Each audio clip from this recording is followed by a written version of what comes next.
Hello दोस्तों, नमस्कार। मैं आज आपको बताने जा रहा हूँ महाभारत में सबसे मेन कैरेक्टर। एक जो कैरेक्टर थे सबसे मेन तो हमारे श्री कृष्ण थे और दूसरा अर्जुन थे और पांडव थे। एक कैरेक्टर ऐसा था जो महाभारत में सबको ही जानता है और उस कैरेक्टर का नाम था शकुनी। और उस शकुनी के बारे में बताने जा रहा हूँ मैं कुछ ऐसी बातें जो आप नहीं देखे होंगे महाभारत में। हमारे साथ जुड़े रहिए, चैनल को लाइक करिए, सब्सक्राइब करिए और वीडियो पूरा देखें।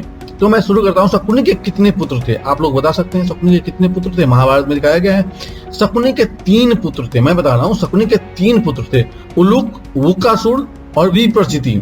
ज्योतिषों ने गांधारी का जब जन्म हुआ था तो ज्योतिषों ने उनका कुंडली देखा था और बताया था कि इनके पहले पति का मृत्यु हो जाएगा।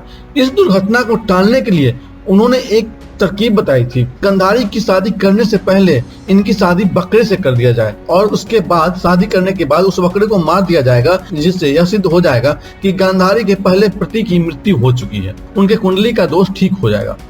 अभी के जमाने में कि लड़की वाले जाते हैं रिश्ता लेके लड़के वाले के पास, लेकिन पहले के जमाना में लड़के वाले जाते थे लड़की वाले के पास रिश्ता लेके। तो उस समय जब धृतराष्ट्र का रिश्ता गांधारी के पास आया तो उनके भाई शकुनी को वो रिश्ता पसंद नहीं था, क्योंकि धृतराष्ट्र अंधे थे और उन्हें पता था कि जब ये जन्म से ही अंधे हैं तो उनका पूरा राजपाट उनका छोटा भाई ही संभालेगा पांडु।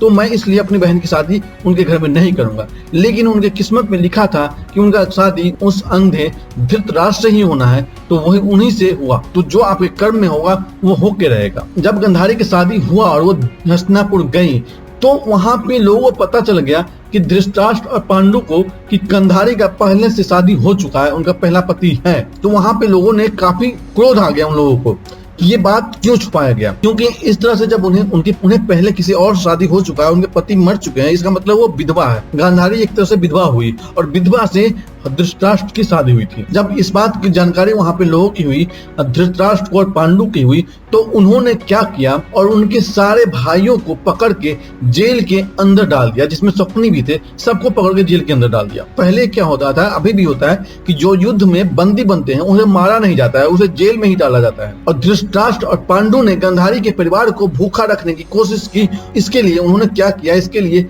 उनके परिवार को सिर्फ एक मुट्ठी अनाज दी जाती थी, जिसमें सभी को खाना होता था। गांधारी के सभी भाइयों को और गांधारी के पिता को भी उसमें बंदी बना दिया था। उनको सिर्फ एक मुट्ठी अनाज दी जाती थी, जिस उन सबको खाना खाना पड़ता था। इसे देख के गांधारी के पिता और गांधारी के भाई शकुनी समझ गए कि उन्हें तिल तिल करके मारने की सजा दी गई है, क्योंकि वो डायरेक्ट मार नहीं सकते हैं युद्धबंदी को, तो वो खाना कम देंगे जिससे कि लोग अपने आप कमजोर होकर मर जाएंगे। इसीलिए गांधारी के पिता ने सोचा कि एक मुट्ठी अनाज से क्या होगा, इससे तो हम कोई नहीं बच पाएंगे।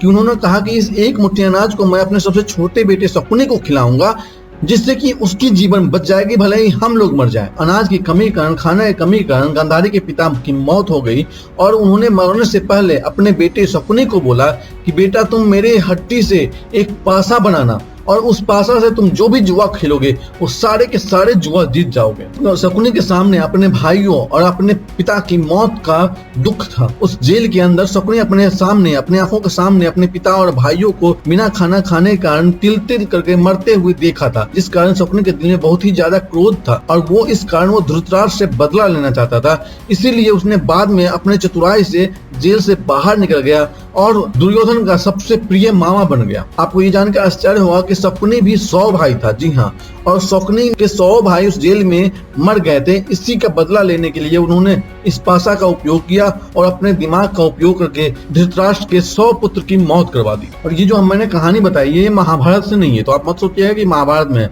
क्योंकि ये महाभारत में कहानी थी नहीं। ये कहानी बहुत सारे लोगों के मुंह से बोला गया है, सुना गया है। और देवदत्त पटनायक की एक पुस्तक है जया, उसमें इसके बारे में वर्णन किया गया है। आप चाहते हैं इसके बारे में ज्यादा जानकारी लेना तो आप देवदत्त पटनायक की पुस्तक को पढ़ सकते हैं, जया जो है उससे। अगर आपको अच्छा लगे तो लाइक करें, सब्सक्राइब करें। Thank you.